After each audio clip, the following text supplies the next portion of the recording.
Okay, we're back for our latest installment of Sports on the Go, our weekly panel discussion on various sports topics. With us again this week is our Preps editor, Jeff Linder, and our Prep football writer, Jeff Dahn, for the first two downs. Let's get right into first down. Marion and Coach Tony Perkins had a really tough game this last week. Had an extremely amazing comeback against Oline. What were your thoughts about that big win, and is that the boost they need with a top 10 matchup with DeWitt Central coming up this week? Well, obviously that was a huge win for them. I think they came back from a 21-point deficit, and that's big when you can do that against a very good Oline team. And they've been getting really good play out of their offense. They're really going to have to buckle it up for this DeWitt team that's coming in though this Friday.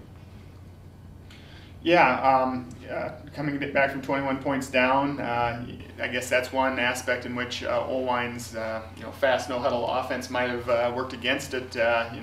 Probably when they might have wanted to try to burn the clock a little bit. And obviously that's a big win for Marion coming into week 3 with DeWitt Central.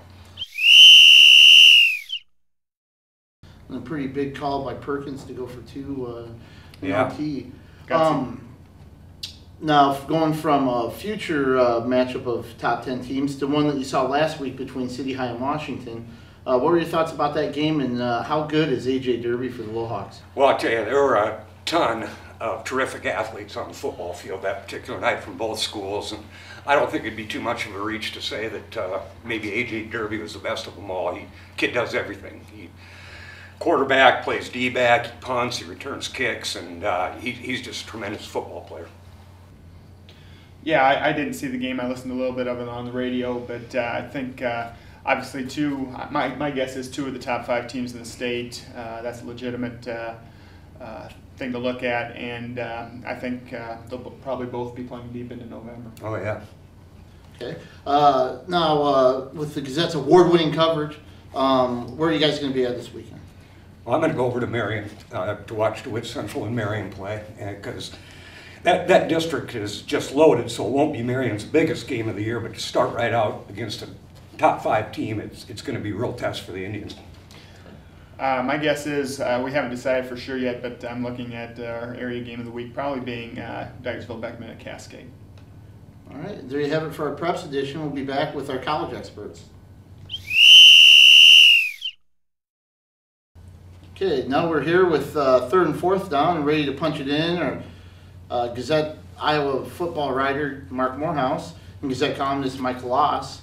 Right now it seems like everybody's really high on Ricky Stanzi.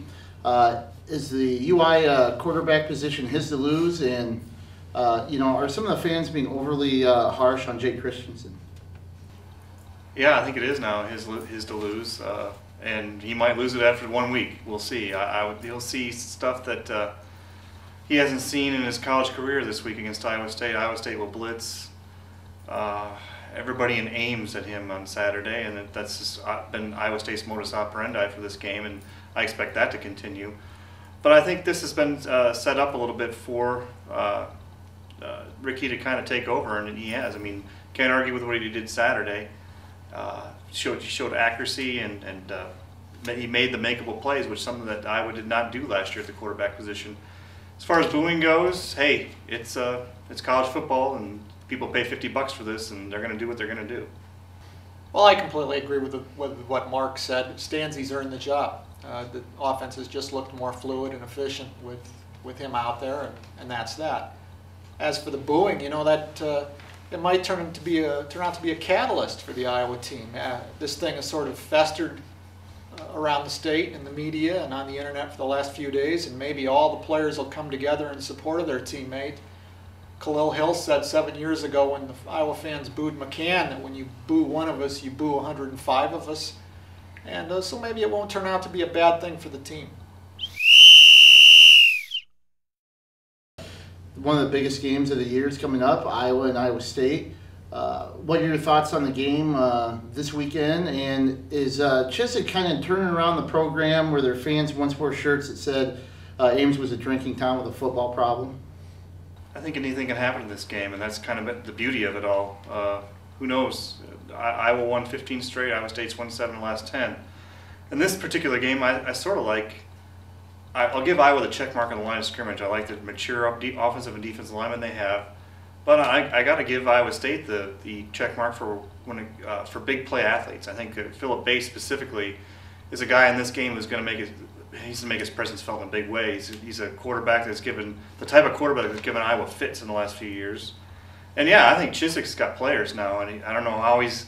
I mean, Ames has not had the type of players that Gene Chiswick has brought in. Philip Bass is an example.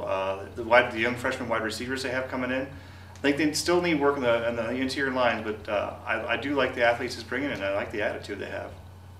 I think it's been 5 years since there's been an Iowa State game to look forward to as much as this one, just because of the way both teams have come out of the chute this year. Last year, neither team was especially good, and I think it showed up when they played each other, and it showed up in October, and it showed up in the final standings. This year, they've both done everything they could have wanted in the first 2 games. Their offenses have both been highly efficient. Iowa State's really shored up some trouble areas, special teams first and foremost. So I think it's, I don't want to be sitting on the fence, but I have no idea how this thing's going to go. And that's good. Okay, thanks for joining us again for Sports on the Go. We'll be back next week, the same bat time, same bat channel.